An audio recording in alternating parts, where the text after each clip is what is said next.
And we know, according to Richard Clarke, in the Daily News, that it is laughable the terrorists didn't know we were up to this or didn't assume that we were up to something like this. Now, the terrorists, these are the ones who have a jaundiced perspective on our government, right? These are the ones who have a cynical and incorrect vision of what America is. That's why they thought that we were doing this. Clarke, who I will say is I don't know if he's an attorney or not, but he says he has two concerns with this. Richard Clarke, former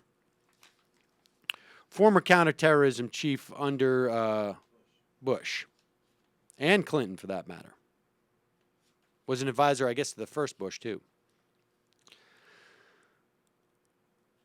First, the law under which President George W. Bush and now Obama have acted was not intended to give government records of all telephone calls. The law envisioned the administration coming to a special court on a case-by-case basis to explain why it needed to have specific records. That's the rub. That was the law that went into the black box I spoke about yesterday and came out saying that you can bank all of the calls. And he goes on to say, we should worry about this program because government agencies, particularly the FBI, have a well-established track record of overreaching, exceeding their authority, and abusing the law.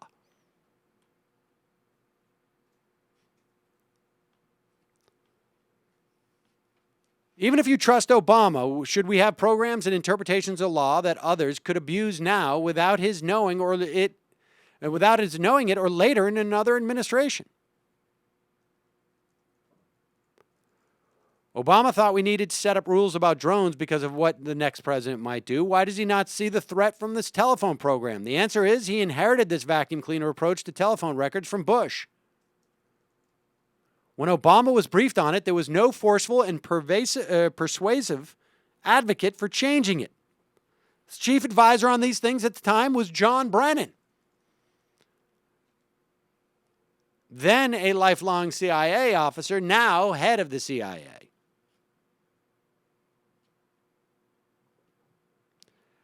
He goes on to say that none of this was necessary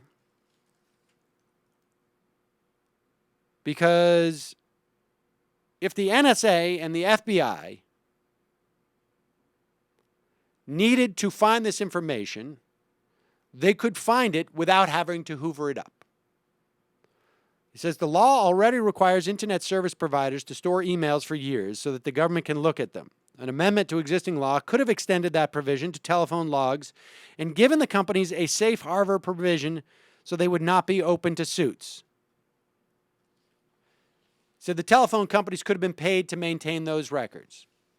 If the government wanted a particular set of records, it could tell the Foreign Intelligence Surveillance Court why, and then be granted permission to access those records directly from a specially maintained company servers. In other words, this could have been done. You don't need to have a library full of everybody's phone call records and everybody's internet records.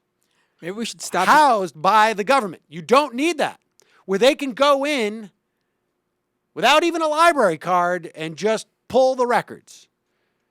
You could have had private companies maintain this information in some fashion as they're doing now in disparate entities,